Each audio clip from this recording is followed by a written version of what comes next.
الحمد للہ وکفى وسلام علی عبادہ الذین اصطفى اما بعد۔ اللہ تعالی نے بہت احسان اور کرم فرمایا کہ یہ مبارک ساعتیں، مبارک دن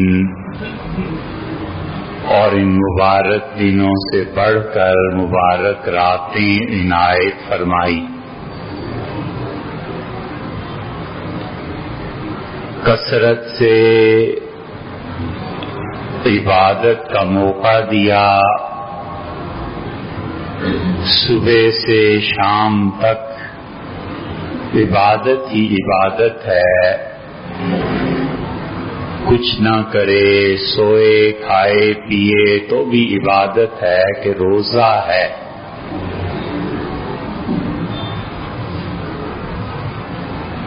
اور پھر کئی عبادتیں جمع فرما دی۔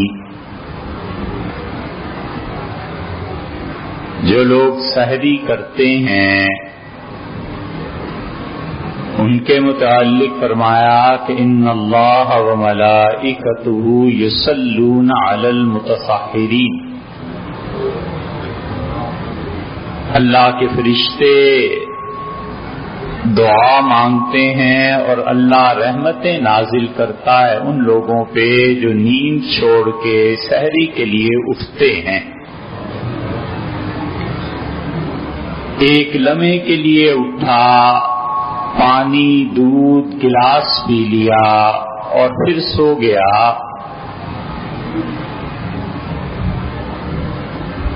اور نماز بھی نہیں پڑھی، تو یہ تو ہوا کہ اللہ کے فرشتوں نے دعا مانگی۔ وہ گناہ الگ ہے، یہ ثواب الگ ہے، کیونکہ اس نے وہ شرط پوری کر دی۔ نیند تو اکھڑی، بیدار تو ہوا، پھر دن کی عبادت روزہ، پھر تیسری عبادت افطار، اور ارشاد فرمایا للصائم فرحتان، جو لوگ روزہ رکھتے ہیں ان کے لیے دو خوشخبریاں ہیں۔ فرحۃ عند الافطار، اور جب ٹھنڈا میٹھا شربت گرمی کا مارا ہوا افطار کرتا ہے تو اس وقت دل خوش ہو جاتا ہے۔ وفرحۃ عند اللقاء، اور جب میرے پاس آئے گا اور میں ثواب دوں گا تو خوش کر دوں گا۔ جب ہم سے ملے گا ہم خوش کر دیں گے بندے۔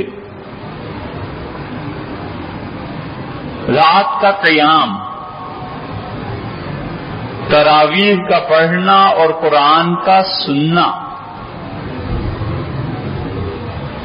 ارشاد فرمایا قیامت کے دن یہ قرآن جھگڑے گا جا کے، محبت سے جیسے ضد کرتا ہے بچہ، بیوی ضد کرتی ہے، بھائی ضد کرتا ہے، چھوٹے ضد کرتے ہیں، قرآن ضد کرے گا اور کہے گا نہیں اسے بخش دیں، اسے جانے دیں، اب چھوڑ دیں، اس کو اس کے گناہ معاف کر دیں۔ آپ جانتے ہی ہیں کہ میری وجہ سے رات کو سوتا نہیں تھا۔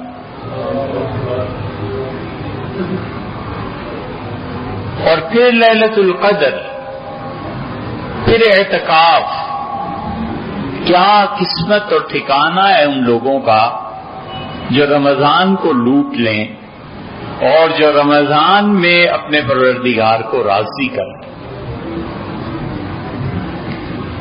لیکن ان تمام اعمال کی بنیاد آپ نے کبھی غور کیا ہے کیا ہے؟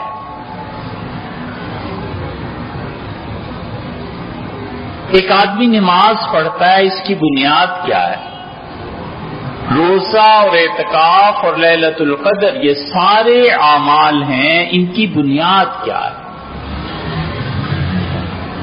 ان سب کی بنیاد انسانی اخلاقیات ہیں، اور اگر انسان کے اخلاق درست ہیں تو یہ سب چیزیں بڑا وزن پیدا کرتی ہیں، اور اخلاق اگر درست نہیں ہیں تو ان چیزوں کا وزن، جتنی خرابی ادھر ہے اتنی خرابی ادھر۔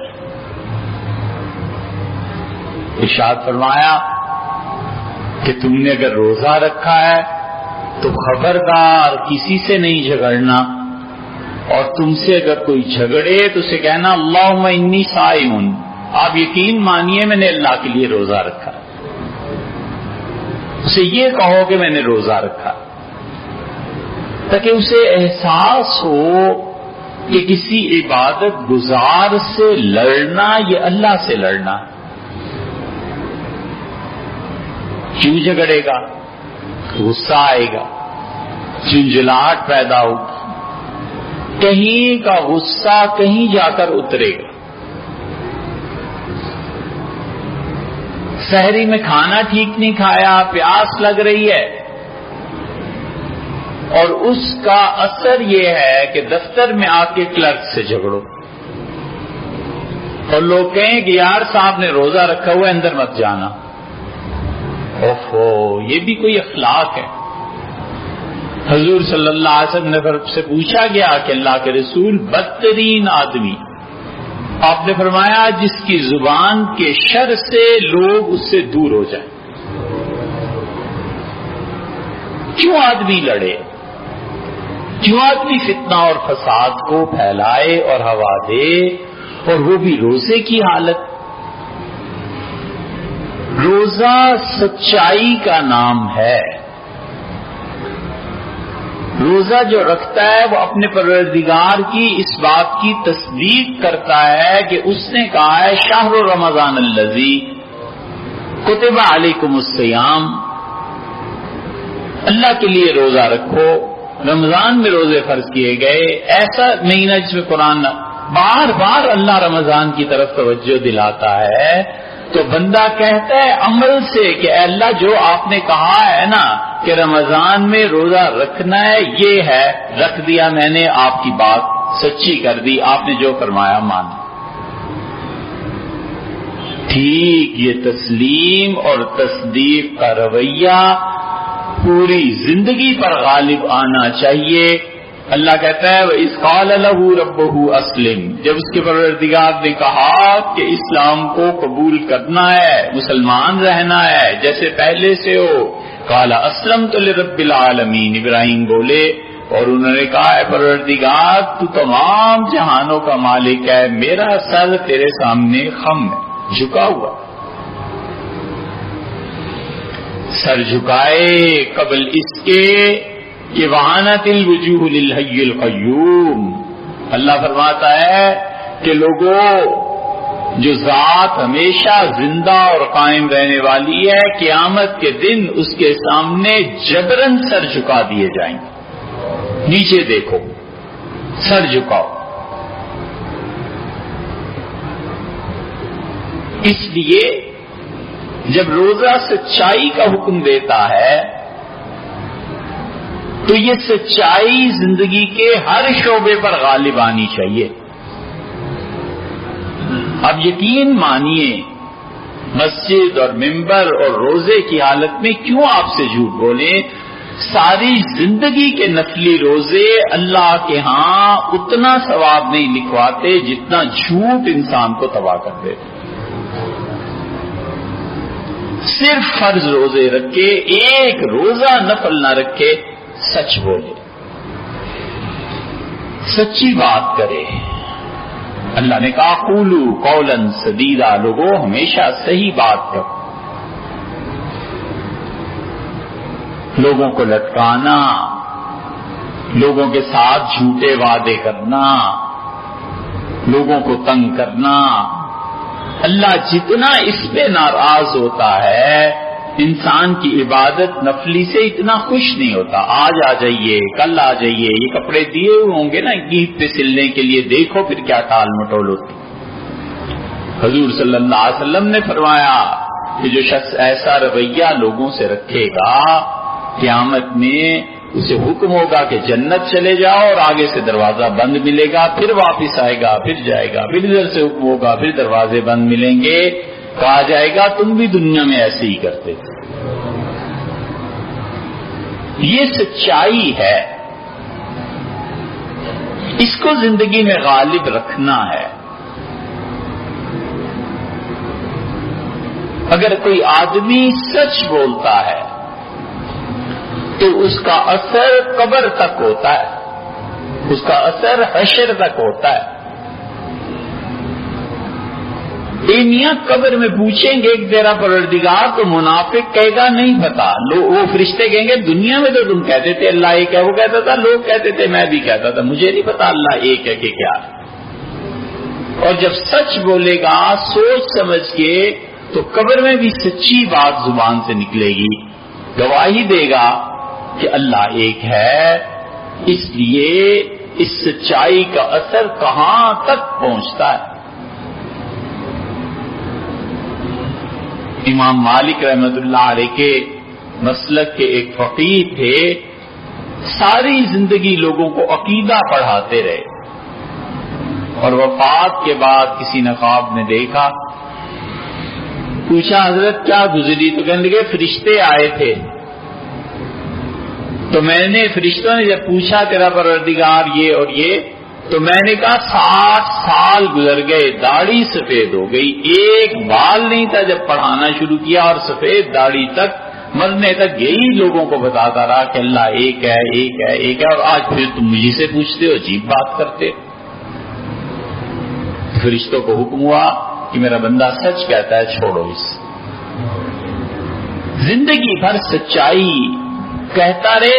اب کہتا ہے نا اشہد ان لا الہ الا اللہ، میں گواہی دیتا ہوں کہ اللہ ایک ہے۔ جو روز عدالت میں جھوٹی گواہی دینے پہنچا ہوتا ہے اس کے لیے کیا ہے اللہ ایک ہے یا دو ہے؟ جو سچ بولتا ہے وہ کہتا ہے کہ اللہ ایک ہے، اللہ بھی جانتا ہے میرا بندہ سچ کہتا ہے۔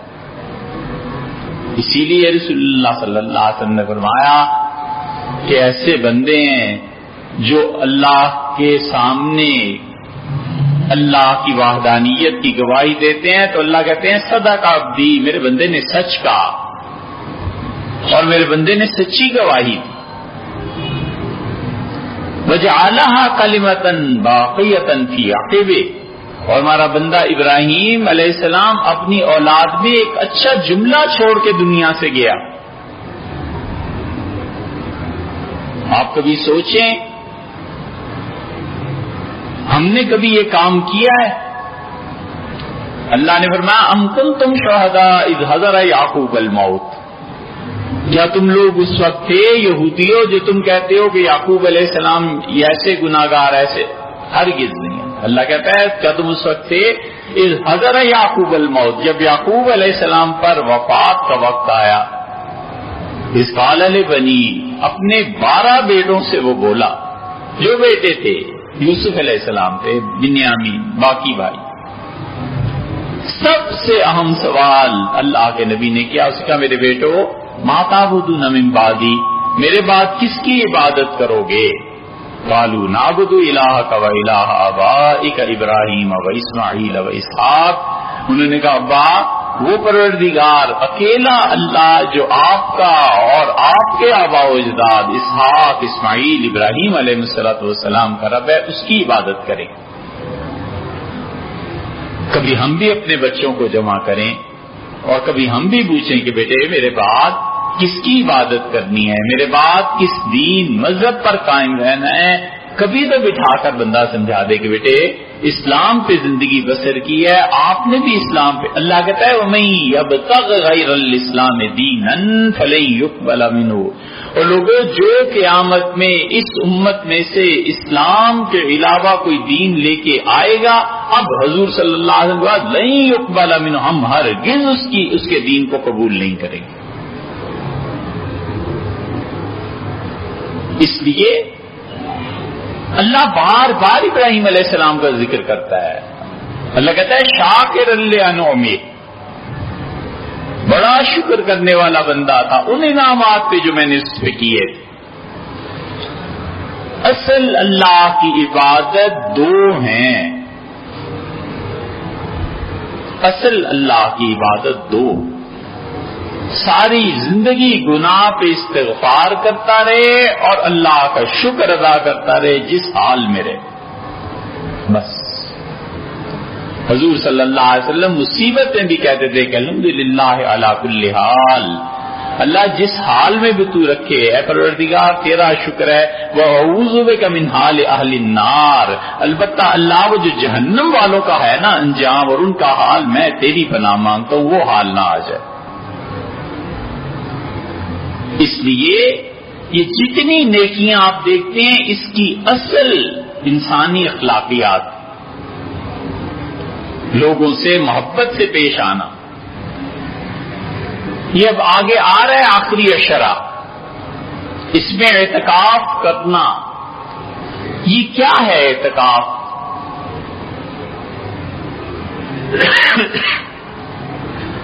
اتنی بڑی عبادت ہے کہ اللہ نے فرمایا ابراہیم علیہ السلام سے، اسماعیل علیہ السلام سے، طاہر بیتی للطائفین، تم دونوں باپ اور بیٹا مل کے میرے گھر کو صاف کرو، مسجد کو، بیت اللہ کو، کیونکہ لوگوں نے یہاں آ کر طواف کرنا ہے، اور طواف کے بعد کون سی عبادت ہے؟ والعاکفین، اور لوگ اعتکاف کریں گے، والرکع السجود، اور لوگ مجھے رکوع کرنے آئیں گے، سجدہ کرنے آئیں گے۔ رکوع اور سجدے سے زیادہ اعتکاف کو کہا کہ لوگ میرے گھر پہ آ جائیں گے۔ اعتکاف والا جا کر خدا کا دروازہ پکڑ لیتا ہے کہ اب تو اٹھنا ہی جب ہے، جواب مہربانی پر معافی دے دے، اور جو حساب کتاب ہے اسے پورا کر دیں۔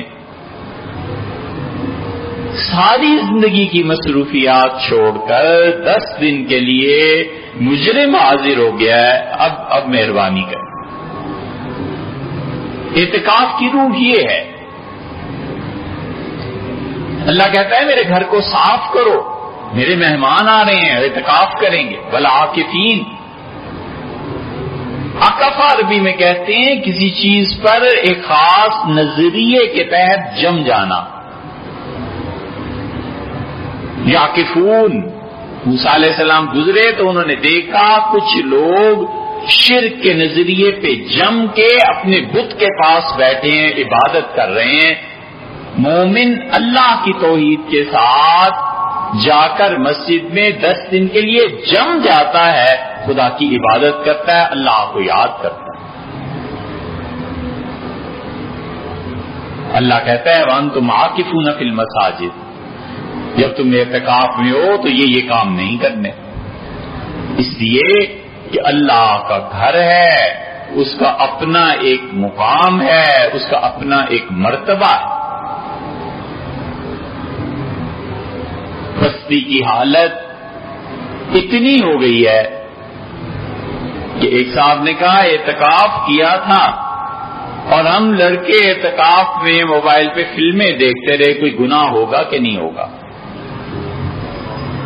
ہم نے کہا اللہ نے جائز تعلقات بیوی کے ساتھ، اللہ نے کہا ہرگز نہیں ہو سکتا، عاکفون فی المساجد، تم میرے گھر میں بیٹھے ہو، جو جائز تعلق ہے خدا اس کو روکتا ہے اور آپ ناجائز کام دیکھتے ہیں۔ آپ خود سوچیے